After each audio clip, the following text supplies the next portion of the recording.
Magandang araw po sa inyong lahat. Ako po si Father Roy Villen.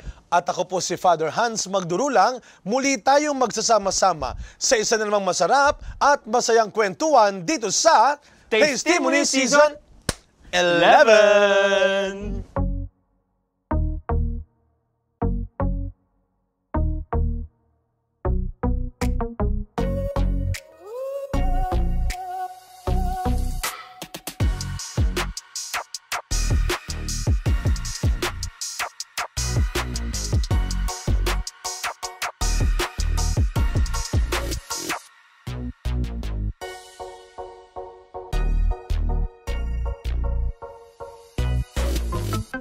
Sa Balker. Wow! Sa ating mga kaibigan dyan, sa Middle East, sa UAE, sa inyo pong lahat magandang araw. Muli po, bago na namang episode ng Testimony. Wow, talaga naman ang iyong pagbati ay international kaagad. Yes, of course. At syempre, magandang araw po sa ating mga kababayan dito sa Pilipinas na patuloy na sumusubaybay, sumusuporta sa iba't ibang programa ng TV Maria, especially ng Testimony. Maraming salamat po sa inyong pagtutok at pagsubaybay. At huwag kakalimutan, follow, like, share, subscribe at TV Maria Feels para po tayo maralo pang maraming maabot, marating at ma-inspire ng mga tao sa kwento po at mga magandang aral ng testimony. At kagaya na natin sinasabi, baka po pwede nyong i-share nga yung inyong mga tinray. Ginaya? Yung mga tinray ho ninyo na mga food, na mga pagkain na inihain natin dito sa ating kusina, pero hindi lang local and native na. Dahil marami tayong mga nailuto na rin mga Italian food. Ano pa ba mga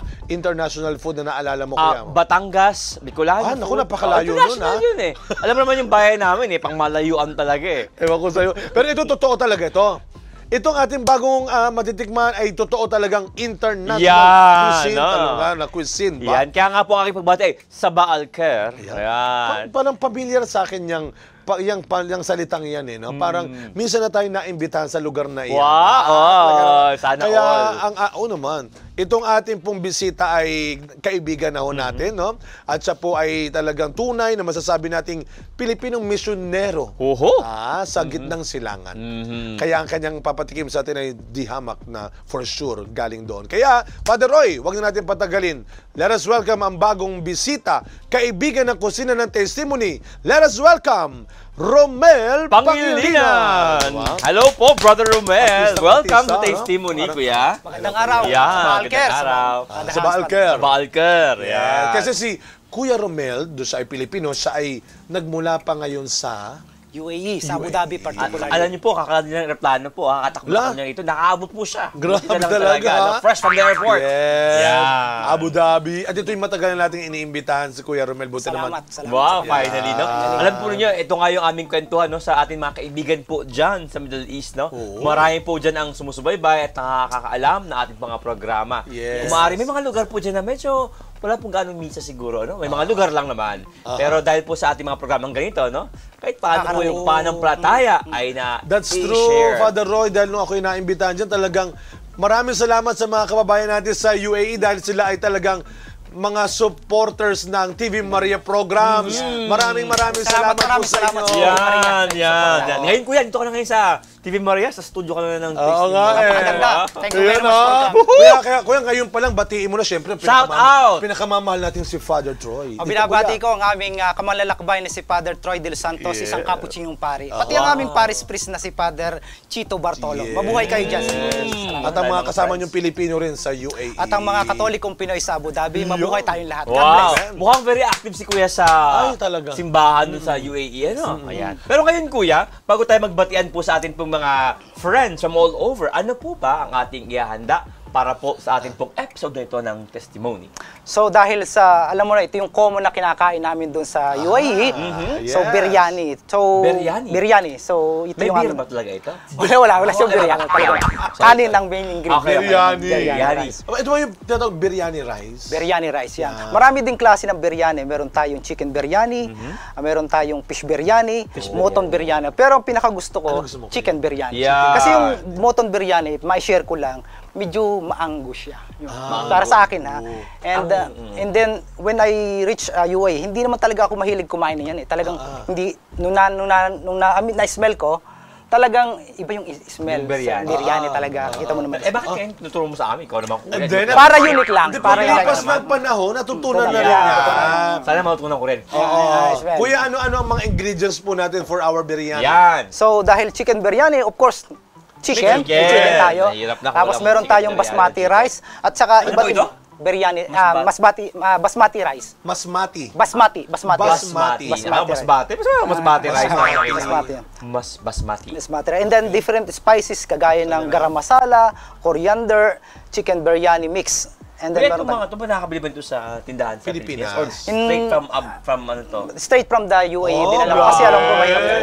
Ganyan ka-special ang mesa natin Yes. ngayon. Oo. Kasi alam ko mahirap hanapin yan dito. Pero yan, authentic talaga yan ng Ano yung mga, ingredients ano, ng... mga spices ulit, kuya? So meron tayong garam masala, meron tayong coriander powder, meron tayong chicken biryani mix. Biryani. Yeah. Ito. And Ito then, po, ano dalawang dilaw ko yan? ito yung ghee oil ang tinatawag. So i-mix natin yan later on. And then we have the ginger. May ginger and then meron tayong onion. Onion. Ito, So, kuya. Ito optional naman to kung gusto niyo medyo maanghang.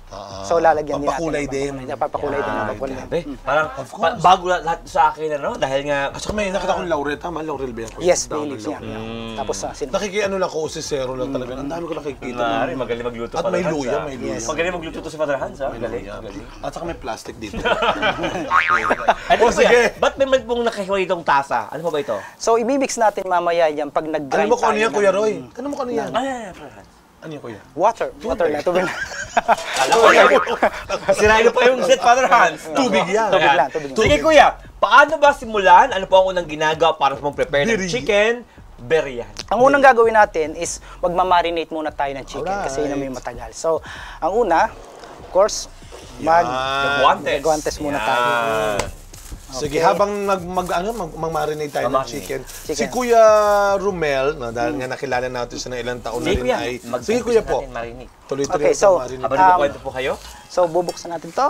Okay, Kuya. Sige po. Ganun pala pagbukas nito. Nataas mo na siya yung baliktad. Hirap. Kailangan Lalagyan nyo. natin to. Sikit yun, Father Hans. So, ilalagay tayo ng Sikat yun. chicken. Ito po, saan to, Father Hans? Para yan sa mga taong pinapaus kagaya ni Father Roy. Normally, ang chicken, dapat tama lang yung size nito para at least madali siya maluto. Hindi pwede masyadong malaki Malaki rin at mo. mahirap.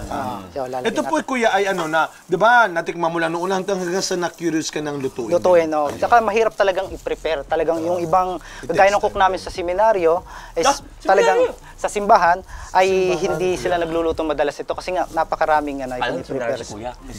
Okay, so, ang lalagay natin dito muna is yung garam masala. Garam masala. Okay. Spell mo nga, Father Hans. Garam masala. Kailangan mong mangumpisal pag marami ka ng sal. Okay. Sige, garam masala. And then, itong coriander powder. Oh, Coriander May Koreano rin sa UAE. Coriander powder. Koreano powder. And then, lagyan natin ng... Ano, Kuya? Alam ko yan. Parang ibang ano maganda Garam ilagay? masala. Lagyan natin ng oil. Oil. Okay. Okay. Okay. And then, itong Alam chicken mo kasi biryani mix. Ito na yung chicken biryani mix. Yung talaga sila, Kuya Romel, no, marami silang mga ang tawag sa ito, Spices. Mga spices. Oo. no? Mahilig tayo. Yun pong biryani yan. Ano ba? Saan po gawa? By any chance? Alam nyo ba? Yan, gawa ba Alam ko sa India. India. India. Yeah. And then, magme-mekos-mekos Sige na po, tayo. Mekos. Siyempre, kailangan. Mekos na, may pinsan. Galing sa India. Galing sa India. Mekos-mekos tayo. my friend. Mekos. Okay. Yan. Wow, ang ganda, Kuya. Igan mo para makita sa ating camera. Camera. Yan. Okay. So, Mekos mix na na. more. Yes.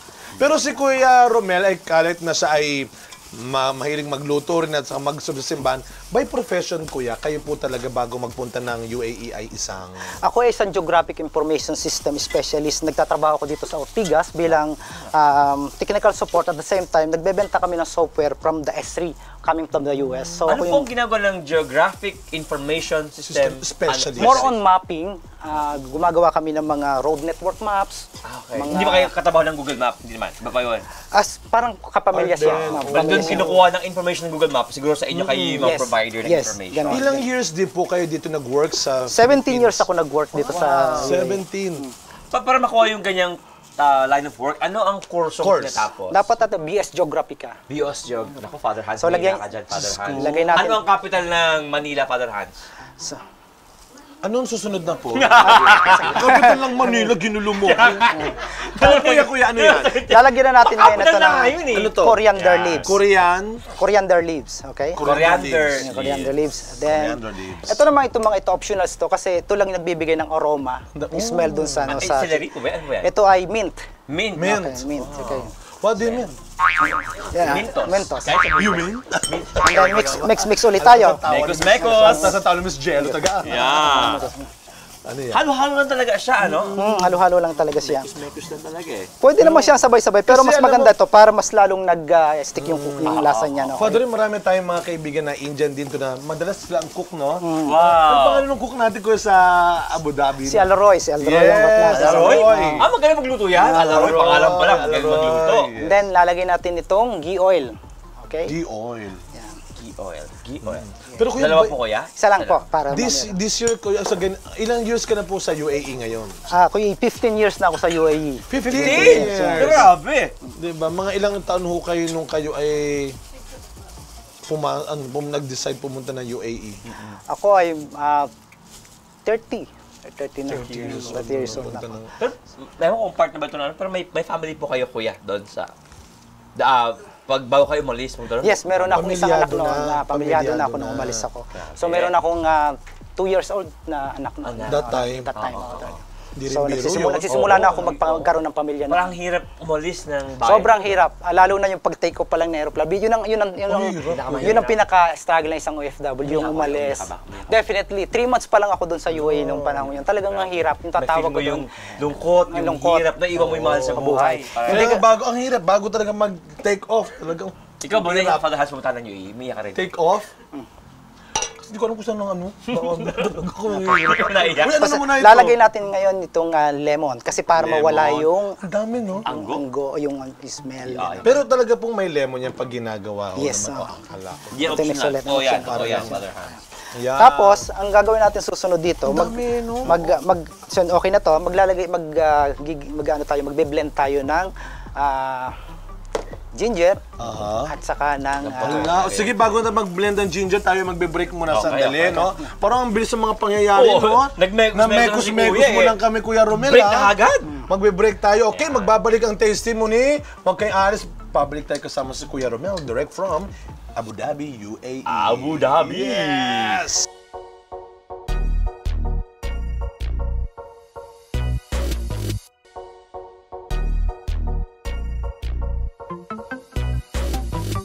At tayo po ay nagbabalik kasama si Kuya Romel, Pangilinan direct from Abu Dhabi, UAE. Pero bago ang lahat, nakakalimutan natin ang aking kaibigan, si Yogurt. Hi, Yogurt. Hello, Yogurt. Halo na rin ni Kuya Yan. Romel. Yan. Kasama yan sa mga ingredients natin. So, ihahalo natin ang yogurt. Wow.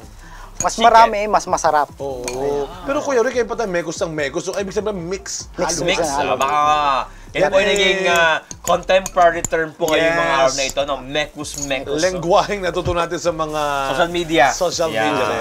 Yun. So, mimix lang At natin. sa UAE, iba mahilig ang mga tao sa yogurt talaga, ano? Yeah, mahilig kami, Father. yogurt. May iba-ibang klaseng flavor. Meron kaming laban up, which is yun na magaling sa Laban intestine. Laban up sa tiyan. Laban lang. Saban up, laban up. Something like that. Yeah. So, mimix lang natin. Question kuya, habang nag-mix mo yan, mekos mo, gaano kainit umaabot sa UAE? Para lang yung ating mga yeah. kaibigan dito sa Wow. Pilipinas, gaano kainit Anong buwan, ang iyong anong buwan? naranasan? No? Anong buwan? Ang peak season ng pinakamainit doon ay nagsimula ng July, July. August hanggang September. Yun, tag-ulan yan. Umaabot Sa po akin, yan tag-init. ng 50 degrees. 50 degrees. Grabe. And ay nasa field ako during that time. So talagang tinitiis ko yung field para lang sa pamilya talaga. Yung init talaga sobra na talagang. Di biro yan. Yan, At ang trabaho mo pa man din sa field talaga. Sa field. Sa geographic. Information system. So nag-a-analyze din ako ng lupa. So yan. Sige kuya. So, Ito natin, tumatapon ko na Kuya. Okay. Buksan na natin yan. Okay. Ano Then, po ang susunod natin gagawin ay magpa-fry ako ng onion. Sige Kasi po, kuya. isa sa ingredients niya na nagpapasarap sa ganyan is itong Alright. onion. So Onion. yun siya. Yun. Yan. And then Pwede lalagyan po natin. yung Onion, ito ang po yung oil, oil. kuya. Yan, may oil. So ilagyan natin. Sana oil. Ganyan po, pag mainit po sa sa UAE, yan po, ganyan na ganyan ang feeling, Father Hans. Yung mantika. Alam mo, nung nagpunta tayo doon, talagang mararamdaman mo. Tayo, ikaw lang ata, di mo ako sinama eh. O sige, nung nagpunta pala ako doon. Para maging maliit klaro tayo, hindi mo ako eh, di mo ako sinama. Huwag kang mag-alala dahil naka-line up na. Invitation. Diba? So yes, magpa-fry tayo ng onion. Sige. Pero kuya, habang nagpa-fry tayo ng onion, bago ka pumunta ng UAE, bukod sa pagtatrabaho, meron pa ba kayong kasi dahil nakilala ko siya dahil sa mga pag-imbita sa akin sa simbahan. Dito nung kayo po ba nasa Pilipinas pa lang, kayo involved na rin sa mga gawaing simbahan? Church goer ako dito nung mga panahon nagsisimba. Tapos po kayong probinsya ko? Batangas. Tapos naging parish secretary din ako sa Lubiran, sa Our Lady of Fatima. Ay, oo, sa amin pala. May mga kamag-anak sa doon. Santa Mesa, sa Bacood. Sa Bacood, naging parish secretary ako doon for 1 year. Sa kay Padre Raul. Mulis ka na lang. Uy, wala pa. Seminarista pa lang ako. The late Father Raul Villamiel. Former parish priest. So then after that, nagpunta na nga ako sa UAE. Doon lalo naging pronounce yung pagiging aktibo ko sa simbahan. Ano po ang iyong involvement doon po? Sa UAE na. Nag-start ako bilang member ako ng Legion of Mary. Naging presidente ako ng isang presidium. Our Mary Queen of All Hearts. All Hearts! Then after that, naging lay minister ako. And then after that, naging lectors ako. And then lately, naging social media communications na ako.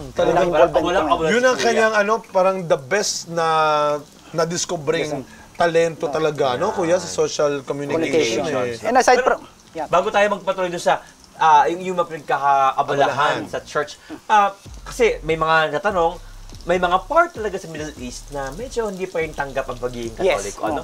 Sa UAE ba, kumusta ang pagiging? Sa UAE, open sila sa ibang relihiyon? So sa UAE talagang open siya doon. Yung tolerant doon ng mga namumuno ay talagang napaka-overwhelming sa meron kaming 12, if I'm not mistaken, meron kaming 12 simbahan sa 7 Emirates. Simbahan talaga Simbahan siya. talaga. Hindi lang yung tipong bahay na ginawa doon. Talagang Catholic Church talaga.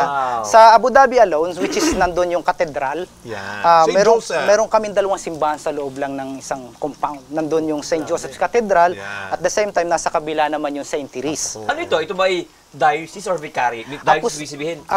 Actually po, apostolic vicary siya kasi wala namang mga domicile doon. So, kaming mga migrant workers, kami yung bumubuhay sa simbahan, especially mga Filipino, Arabian countries. And majority doon is, of course, mga Muslim. Pero, Padre Roy, ang laki-laki ng naging role nito ni Kuya Romel doon sa kanilang taunang programang Katolikong Pinoy. Katolikong Pinoy? Parang meron tayong program sa TV Maria, Katolikong Pinoy.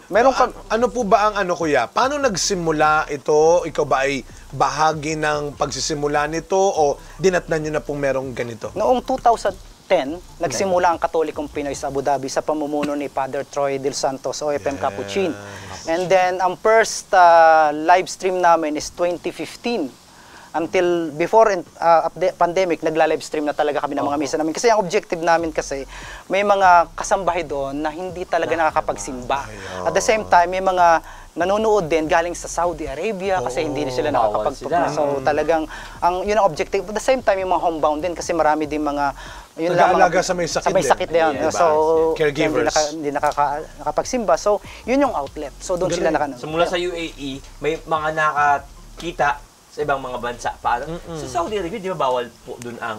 Yes. Pero pag mag-browse ka sa online media, pwede yun? Pwede po. Pwede na. Pwede naman siya. Baka pag, oy, ano yan? Lapit mo dyan. So, Kuya, nung nagsimula ni Katolikong Pinoy, ano po ito talagang... Kasi nung sa akin, marami na iba-ibang pari, di ba, Kuya? From Manila and different dioceses dito sa Pilipinas ang naimbitahan dyan.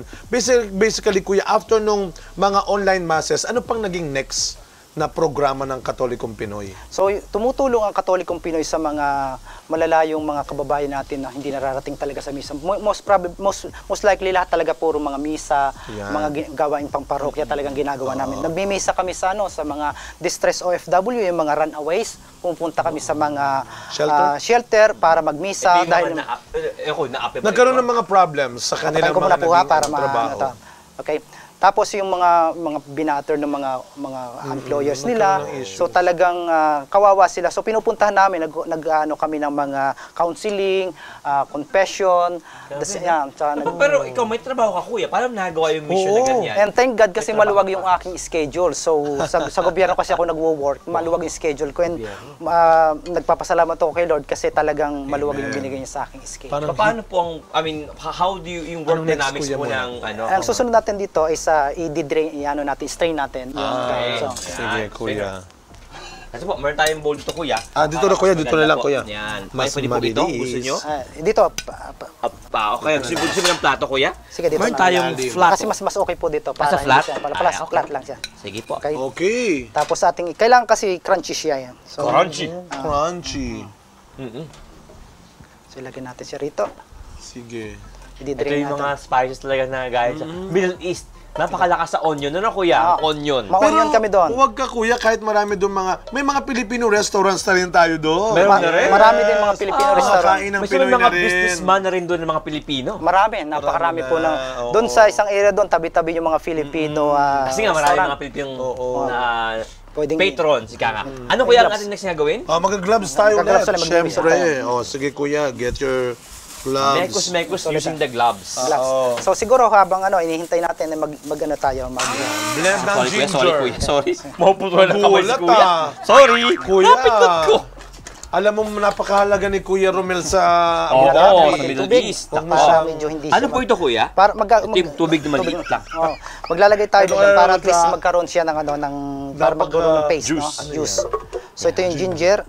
So maglalagay tayo ng onion. Pero, Kuya Romel, habang ginagawa niyo po yan, di ba, misa, dalaw sa mga may sakit, kailan nagsimula yung retreat ninyo? Kasi ito yung talagang inaabangan ng mga Pilipino doon, no? Retreat? Meron silang retreat, Kuya Meron Romel. kaming taunang retreat na tinatawag namin Kawakan. Misyong Pilipino. Ito ay nagsimula ito taon 20 Misyong Pilipino, ayun. 2008 pa. So Wow. Mekos pa more. Oo. Yan. So, this one, Shake. exactly. Oo, kasi Kuya Romel, alam mo, grabe yun Marami umaate noon. Yung Misyong Pilipino nila yearly. May collection nila. Yes. Yan. Dinadaluhan talaga. Attended by around 2,500 na mga Pilipino para From all sa over UAE lang yan o pakat sa ibang bansa? Abu Dhabi. Abu Dhabi lang. Kasi sa ibang Kuya, narinig mo ba ako? Ano yun, Father Hans? Ang sinasabi mo? Hindi, kasi sa ibang Emirates. Ilan ang Emirates, Kuya, ng UAE? We have 7 Emirates at ang Abu Dhabi ang pinakamalaki. Abu Dhabi. Pag sinabing Emirates, ano ang equivalent niyan sa Pilipinas? City, Province? mga cities. Maliit lang ang UAE actually. So nababahagi sila sa mga 7 Emirates. Emirates, 7 cities na At bawat isang Emirate, Kuya, merong tinatawag na mga rulers. May mga rulers. Rulers. Parang may tayo. Tape measure, gano'n. Tape background. measure. Mga rulers. Yan. Lagyan natin ng konting tubig para medyo... Wala ba? Yes. This one, Kuya. Para mas siya. Madaling imekos-mekos. Yes. Okay na ba yan? Dapat po ito kuya mag-isip lang juice. Para maging paste siya talaga. Padre, parang ito maganda sa'yo to. Alin? Luya. Bakit? Tayo lang muna. Oo, tamang-tama ito. Ayan na. Ayan.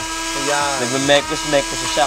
Ang ganda naman ito, kuyang iyong blender. Para sa juice. Uy, from UAE pa yan. Parang gusto ko ng ganyan. Wow naman. Sa'yo na to. Ay! Oh! Akin na raw! Naman. So kahit anong gusto mong inumin, halo mo lang dito. Gusto mo ng luya. Kaya sige, gusto mo ng luya. Yes. Okay na to. Yan. Okay. Tapos ihahalo natin siya ngayon dito. Talaga, no? Lagyan na siyang paste. Talagang... Yan, kuya. You can smell the Patabi ko ito, kuya, ha? Parang nakapunta ka na sa UAE rin, Kuya. See, smell the... Yung lugar talaga Grabe. Pero, habang minimekos-mekos siya ni kuya, no? Lagyan natin yung at ating lagyan na yung onion. Dapat crunchy. Yes. Okay. Yan. Okay. And then, imimix ulit natin. Mekos-mekos ulit. Isama natin itong mga... Ano ito, Kuya? Ano yan, kuya? Ito yung mga cinnamon na leaves. Tapos mayroon tayong bay leaves. Tapos may mga iba't ibang klaseng spices pa ito. Pinagkukuha mo sa kusina ni Mother Troy, Grabe. Parang Troy, nagpaalam ba ito sa'yo? And then, mimix ulit natin. Yan. Kuya, habang ating minimix ng gusto yan, mag-break mo tayo saglit, para atin pang mas may time kang imekos-mekos yan habang nag-break po tayo. Huwag kayong aalis, babalik po kami habang minimekos-mekos ni Kuya yung atin pong chicken biryani. biryani.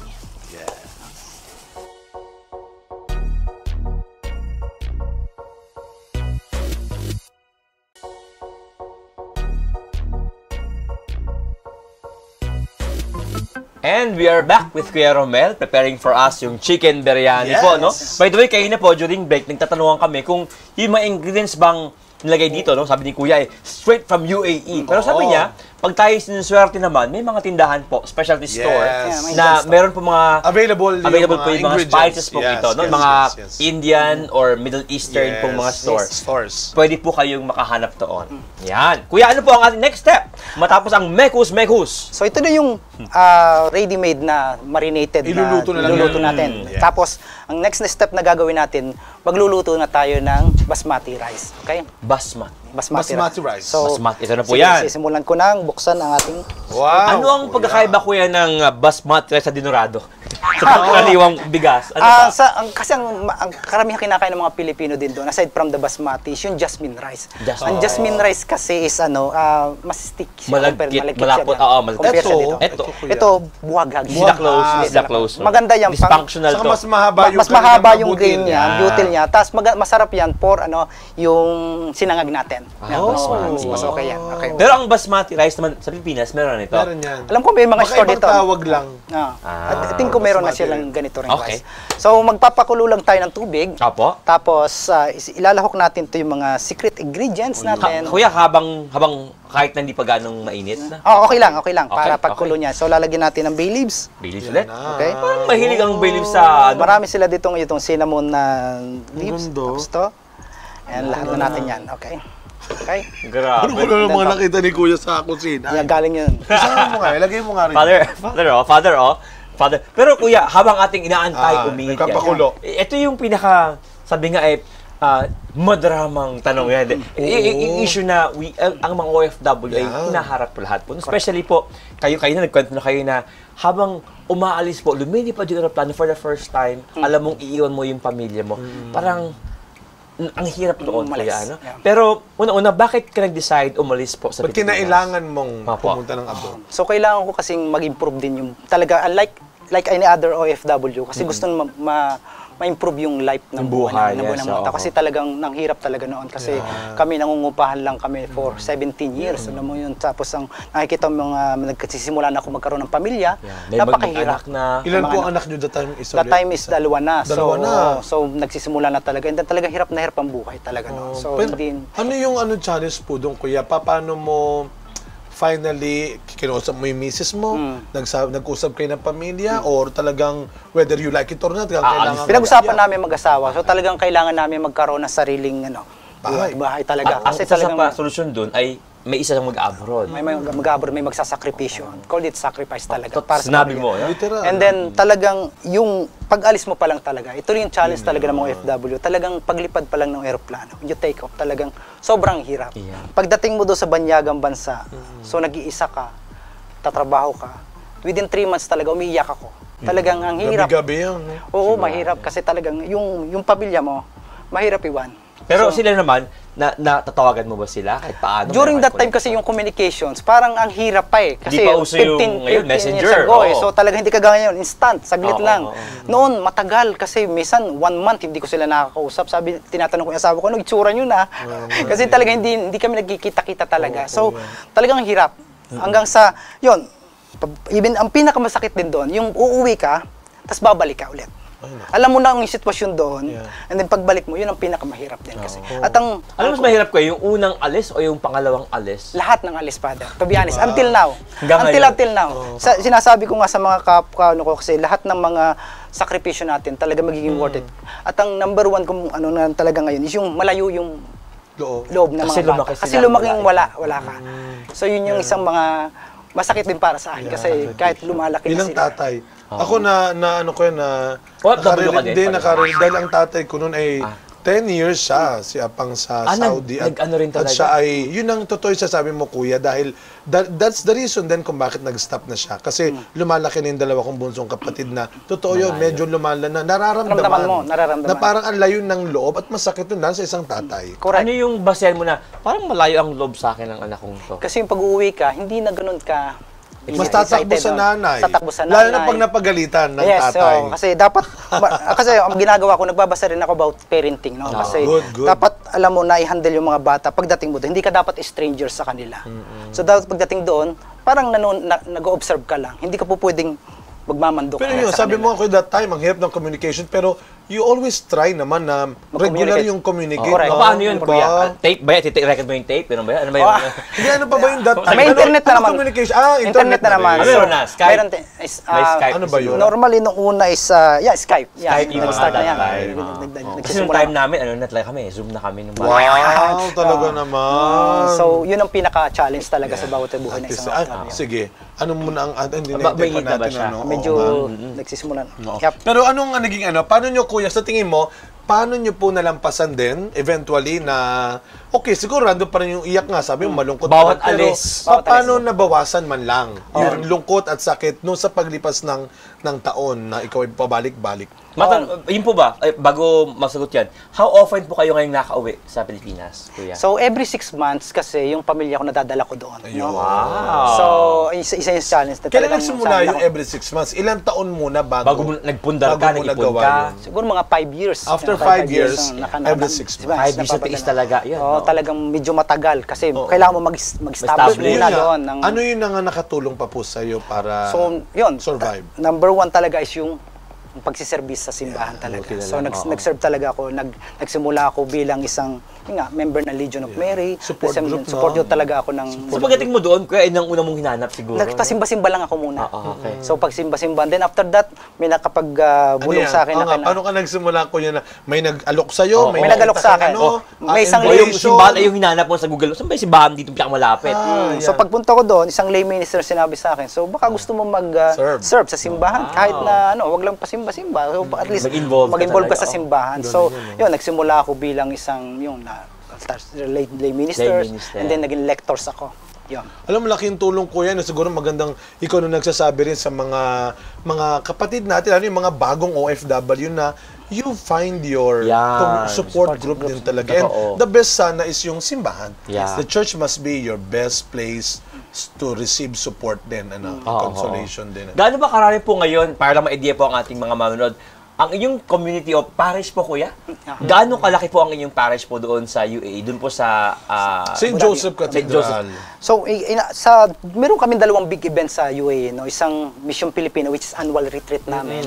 At saka meron kami simbang gabi na yun ang pinakamarami. So, as estimate, actually yung crowd namin during the Mission Filipino annual retreat namin, nag-average kami ng 2,500 per night.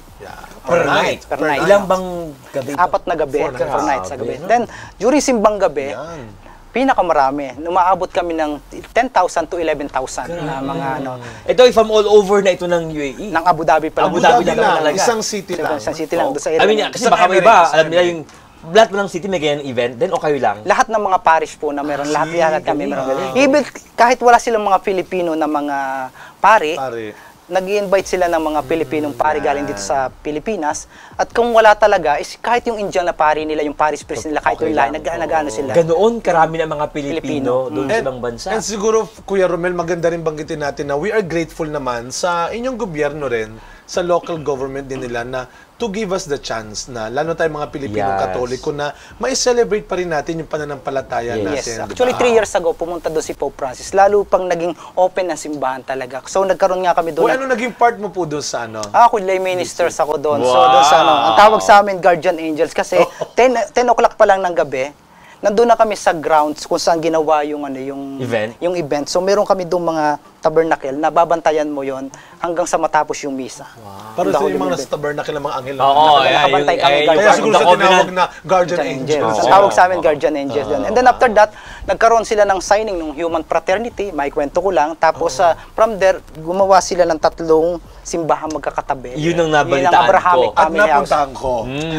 Parang yung chic bang tawag ng Yes, isang yes, leader? yes. Yung chic ay nangako na support the Catholic Church at may simbahang itinayo para sa kanila. Yes, in honor ba of Pope Francis ito? Hindi naman. Sa ngalan ni Pope Francis. In a way, wow. So, ang pangalan ay St. Francis of Assisi, yung simbahan. Tapos mayroong synagogue.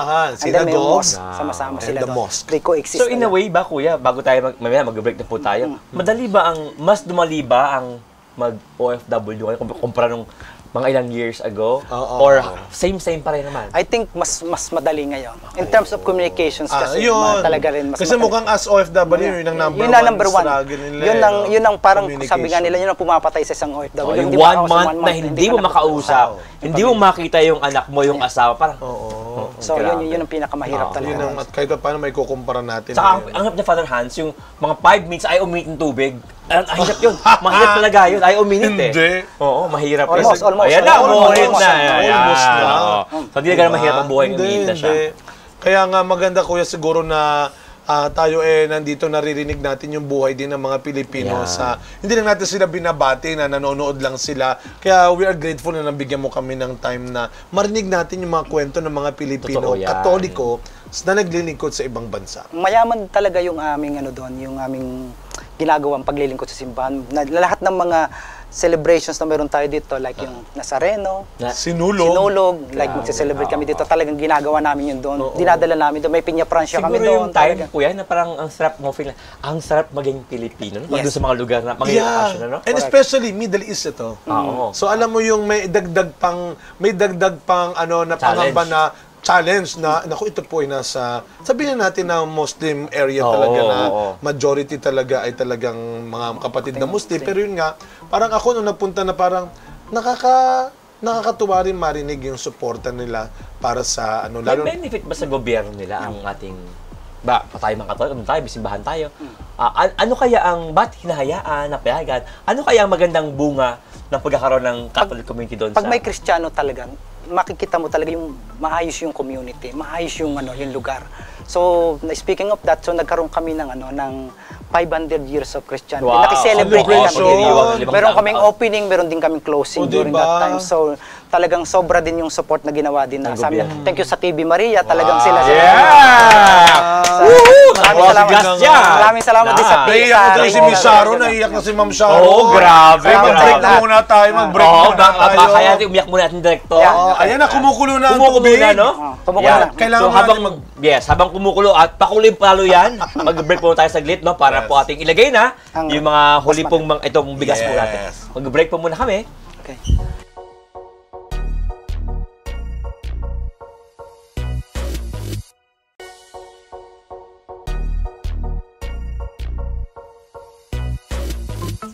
At tayo po ay nagbabalik kasama pa rin si Kuya Romel at ang Chicken Biryani. Yes. At siyempre, kanyang tinayo ang bandila ng Pilipinas doon sa UAE. At kasama niya ang maraming Pilipino doon. Yan. At dalang parang tayong Katoliko. Yeah, Kapuchinong Pari lalo na. No? Tayo ay nagpapasalamat sa mga kapatid nating Kapuchinong Pari na sila ay nag-ano doon. So mga fathers, lulutuin na natin yung mga rice. Pinakulo na ho natin ang ating...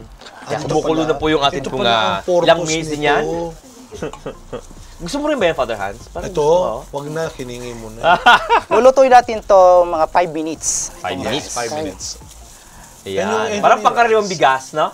Pangkaraniwang bigas. Bago siya kumulo. Tapos, regularly, ating hahaluin para hindi sila magdikit-dikit. Okay? Kuya, sa atin, sa Pilipinas, pag maghahaano ka ng bigas, hanggang dito lang po yung guhit na to, di ba? Walang guhit. Buong kamay, lublob dyan. Paano po ba yan dapat, kuya? Dapat lang maraming ganyan talaga karami po ang tubig niyan. Okay lang. Okay lang din. Kasi i-drain naman natin later yan. Dapat okay. So, yung bigas ay nagkakaroon ng lasa kasi may mga spices kasama. May aroma. Yan. Grabe. Lahat na lang. Kanin, pag pati yung chicken. Indian cuisine talaga, no? Talagang maraming spices. Maraming spices talaga. Kuya, haba siguro yan ay nahalo-halo mo siguro. Ngayon po, as usual, alam niyo naman siguro yung ating ginagawa, yung last segment po ng Tasty-Memory. No? Siguro, yung dahil pa yung karanasan, ilang years? 17 years ba, kuya? 15 years. 15 years ka na po doon sa ibang bansa, no? At yung karanasan po mula sa pamilya, and then pagtatrabaho po, paglilingkod, simbahan. Ano po yung mga aral na nais mong ibahagi po sa mga manonood ng Tastemony? Mag-ipon. Mag-ipon. Mag-ipon. Walang Talaga. daladalawang isip. Yung kakala mo ng bagsak ni Kuya. Kasi real talk talaga. Real talk. Real talk lang talaga, mag-ipon. Kasi may mga OFW talaga na hindi iniisip, nakala nila laging Tuloy-tuloy. may pera. Pero hindi At nila malakas, no? Laging malakas sila. Pag dadating ang panahon, nahihina yung productivity mo. So, kailangan mo talaga mag-ipon para sa hindi lang para sa sarili mo, para sa pamilya mo. Mag-iipon. Mag-ipon ka talaga. Kasi yun yung isa sa mga tinuturo din doon para at least in the future, pag minto ka na bilang isang OFW, mayroon kang babalikan. Kasi pag hindi ka nag-ipon, so may consequence talaga. Siguro sa ating pananampalatayang turo yan, yung stewardship din. No? Kung paano mo rin inaalagaan, no? Iniingatan, yung mga biyayang tinatanggap mo. Correct. Siguro dito sa ibang bansa, gaano kalaki, nagmumultiply yung peso pag uwi ng Pilipinas, no? Parang dahil ko palang pera. Pero minsan nakakalimutan na mauubos din yung pera. Mauubos talaga, Father. At at the end of the day, wala ka naipon. So, mahirap yun para sa pamilya mo. Pero yung mga ganyan, Kuya, marami ka rin mga na-encounter ng mga kababayan natin na medyo nakalimot, mga nagkamali. Marami personally talaga, marami mga umuuwing mga luhaan talaga. So, talagang marami pumupunta sa parish kay Father Troy na asking for sa tulong para sa ganyan. So, talagang napabayaan, hindi nila naasikaso yung kanilang future talaga. Meron bang, ano kayang dahilan? Dahil ba sa nakalimot lang o merong bisyo o ano ba? Nakalimot lang ba talaga? May mga added factor yan, Father, kasi talagang pag nandun ka talaga, malaya ka. Maraming temptations eh. Mas may pera ka pa. Marami pera ka pa. So talagang every time, pwede mong gawin yon. Kasi to that is talagang hindi mo talaga pinagandaan talaga yung mga ganun. Kala mo lagi nga talagang mayroong pera. So talagang yun ang pinaka-challenge talaga ng isang OFW. Siguro kahit hindi tayo OFW, pahalagaan pa rin natin yung ganung... Kahit sa Pilipinas. Oo, yung tinuturo ni Kuya na wag natin sayangin, abusuhin din. Kung ano man yung magandang pagkakataon na meron tayo sa ngayon. Dahil pwedeng bukas ay iba na ang sitwasyon. Totoo yan. Diba? Hindi tayo laging malakas, no? Hindi tayo laging sabi nga 100%. Dahil nagkakaedad din tayo. Ito yung mga tinuturo mo rin siguro sa mga anak mo nito, Kuya. Mag-ipon talaga. Mag-ipon. Kasi pare, may programa ba ang parokya na tukol sa financial literacy or formation, mga formation. Meron kayo, Kuya? Merong part na yan. Pero ang embassy namin sa Abu Dhabi, sila nagtuturo no kasi yun ang mas company. So, kailangan yung imbita si Father Anton Pascual. Ano yan? Ng Caritas Manila. No? Financial literacy. Yan ang mga tinuturo. Kailangan siyang imbitahin doon sa Abu Dhabi. Yes. Pero yun naman ang maganda sinabi ni Kuya na pati ang ating mga leaders sa gobyerno ng Pilipinas doon ay nag-aalaga, sumusuporta sa kanilang ano. Ayan na. So Kuya, yan po, ang aniintay natin na maluto po siya, tapos bago ito ihalo, o ano po bang... Mga half cook lang to. Kasi lulutuin din natin to later on. Para yun ang pinaka-final part. Okay. So almost luto na to. 5 minutes na. Ayan na po. Okay. So ang ating pong next step, Kuya, ay... I-mix natin to dito sa ating marinated. So yan, na-drain na po natin yung Kuya. Yan, so ngayon, ating pong rice. Next step is ilalagay na natin tong biryani rice dito sa marinated. Yes. Ganun pala. So okay. Unti-unti. Halo pala niya. Kasi ibang-iba, no? Yan talaga yung kanin ng sa Middle East. Pero buwaghag talaga sila. Minsan naman pag ang ulam namin na iba, pwede ka rin naman yan, diba, Kuya? Ito, yung kanin. Pwedeng mas maganda. Ito yung Japanese food kayo, wala kang chopsticks. Sabi nila mas okay daw. Chopsticks dyan. Mas healthy daw to compared doon sa mga yung regular na kanin. So, yeah. Ilagay natin lahat. Biryani. Yan. Wow, grabe. Pang ano na to, pistang bayan, dami, So, pag nailagay natin ang lahat ng rice dito, ilalagay natin yung mga garnish decoration. Okay? So, lalagyan natin ng ano ito? Food color, pampakulay. So, talaga? Okay. Pampakulay lang pala talaga. Pampakulay. At swerte. Ito yung ginagawa talaga. Ito yung kulay talaga ng Yes. Kaya na, meron tayong... Kasi nakakadagdag ng gutom. Appetite. Yan. Gana. Nakakapag-gana. So, yan. Tapos ilalagay natin tong ano naman niya, Kuya? G-oil. G-oil. Kaya G-oil? G. Natulog na. Natulog na siya. Okay. May gising yan. Ikaw mo, pasok ka, Kuya Father Hans. Ewan ko lang hindi ka magising. Okay. Gising yan. Yan. And then lalagay natin tong ating Ay, onion. mga garlic. So, Onion. akala ko kayo Crunchy may naiwan lang. Sadya pala talagang mag-iwan. Lalagay natin ito. Mga decorations lang ito. Sibuyas. Pero nagbibigay din Onion. ito ng lasa sa ating biryani. So, there you go. Ito na Yan yung na. ating, Ayan. ito yung lulutuin natin for 35 minutes. Okay? Yan. 35 years? Minutes. Decades. Okay. Ayan. Sige po. Saan ba yan ilalagay, kuya? Dito yan. So, kailangan nating ilagay itong tawa. Tawag namin dito tawa para hindi siya masunog kasi slow fire lang siya. Okay. Tanggalin ko na to. So, yung Tatanggalin na. heat talaga. No? So, tatakpan natin. Sige. Okay. So, paano po yan yung chicken ay maluluto dahil lang sa Opo. slow fire na iyon? slow fire. Tsaka at the same time, mainit na yung rice natin eh. So, nagbibigay din. Okay. Kasi usually ang chicken nuluto pag either oil o merong hot water na nagbo-boil. boil. Ito, chicken na lang Continuous rice. kasi yung fire niya. So, Yan. Ito na. Oops.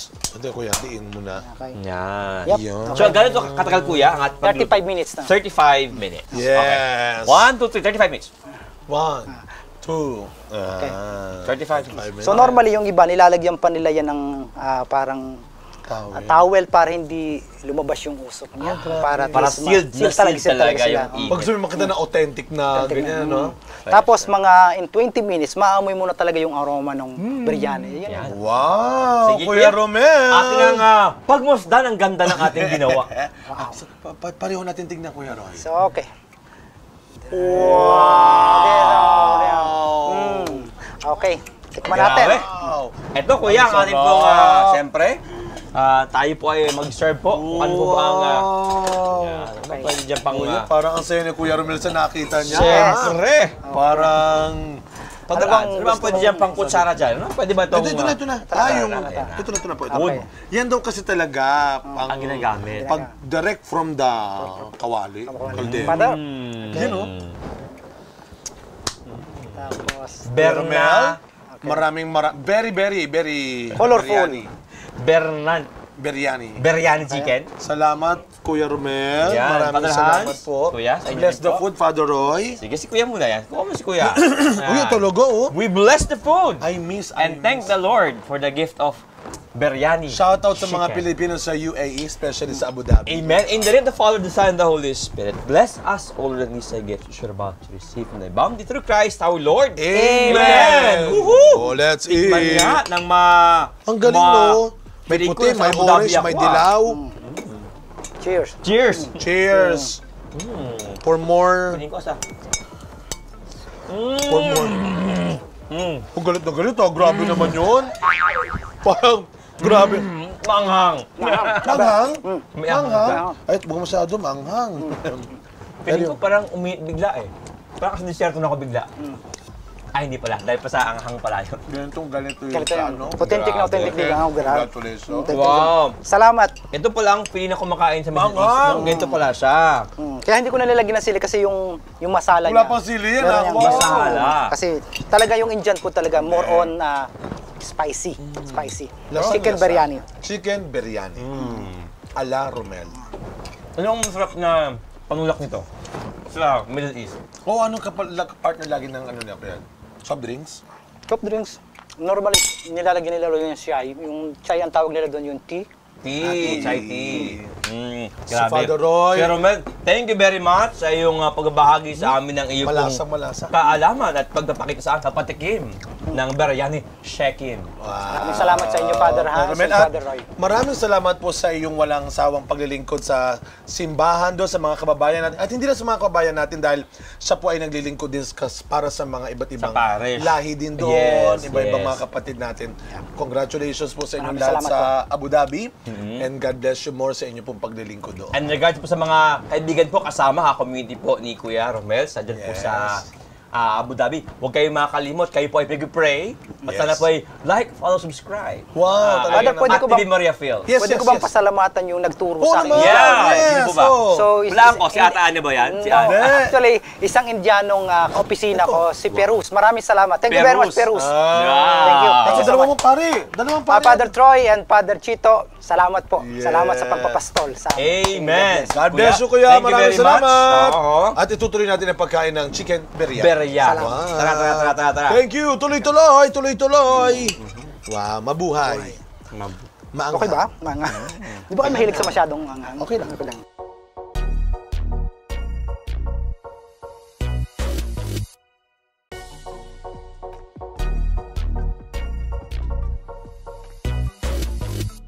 Maanghang, Father Hans, maanghang. Diba? Pero naubos mo. Masarap. Bicolano tayo, Father Hans. Amen. Pero, of course, malasa. Pero more than the food, Father Hans, siguro ang isang Yung bagay mas malasang kwentuhan natin. Yes, yung ating tawa ng kwentuhan. Siguro, yung isang bagay na naisip ko na makuha doon sa mga sinabi ni Kuya Romel ay yung pag-iipon. Of course, sabi nga, hindi laging panahon ay ikaw ay malakas, no? Panghihina ka din, natanda ka din. And of course, hindi lahat ng sitwasyon ay laging maayos, no, mayaman. Pero more than anything else, apart from yung pag-ipon ng pera, yung pag-isimba, yung paglilingkod, actually, pag-iipon niya ng paghuhugutan mo pag dumating yung time na may pagsubok sa iyong buhay. Kaya napaka-importante, you go to church, you go to mass, you pray, at lumalalim yung iyong pananampalataya. Yan po ay pag-iipon. Pag dumating yung pagsubok, ikaw ay matatag, malalim po ang iyong paghuhugutan. Amen. At ako naman ang babaunin ko dyan bilang isang nasaksihang personal talaga sila Kuya Romel. At ikaw na nakapunta ng UAE. Sige, maaari ka na lumabas, Kuya. Yung nakita ko talaga, Kuya Ro, yung binaong ko noon pa lang na nakapunta ko doon. At dala-dala ko na yun, hindi lang dahil sa guest natin siya ngayon, kundi yung nasaksihan ko kung paano sila naging, hindi lang isang Pilipinong manggagawa o OFW, kundi sila ay tunay na sabi natin, bunga ng 500 years of Christianity, na hindi na tayo yung lupang pinupuntahan ng mga misyonero, kundi tayo ay mission area. Nagpapadalan tayo ng mga misyonero sa iba't ibang lupain sa mundo. Tayo mga missionaries na. Mission sending na tayo, no? Not just na mission area lang tayo or target ng mga misyonero. Kaya sana yun ang ating dasal. No? Bawat Pilipino, taglay ang ating pananampalatayang Pilipino, Kristiyano, lalo na ay ipagpatuloy natin yung pagpapalaganap ng sinasabi natin, tinuturo nating mabuting balita. At higit sa lahat, hindi lang sa salita, kitang-kita sila. Yun, saludo talaga tayo sa mga Pilipino all over the world na yung sakripisyo nila, sabi ni Kuya Romel kanina, hindi madali, lalo na pagdating sa isang taong pamilyado. Hindi naging madali yun, pero pagdating nila doon, natagpuan nila, ito rin, another one is support group. No? Tayo lalo tayong mga Pilipino, maging lakas tayo. Huwag tayong maghilahan pababa nga. Ika nga, huwag tayong maging source ng siraan, kundi magtulungan tayo. Magsuportahan talaga. Maipalaganap natin ang mabuting balita sa salita, lalo na sa ating mabubuting ginagawa. Mabuhay ang mga Pilipino sa buong mundo. Amen! Mabuhay po kayo! Okay, kaya para sa isang saktong panlasa, dulot ng mga kwentong sakto sa timpla na ating inihain sa mesa. Dala-dala ay inspirasyon at saya, lalo-lalo na ng pag-asa, kaya buhay ang ating pagiging pamilya. Hanggang sa susunod na salo-salo natin dito sa kusina ng Testimony! Syukaran. Salamat!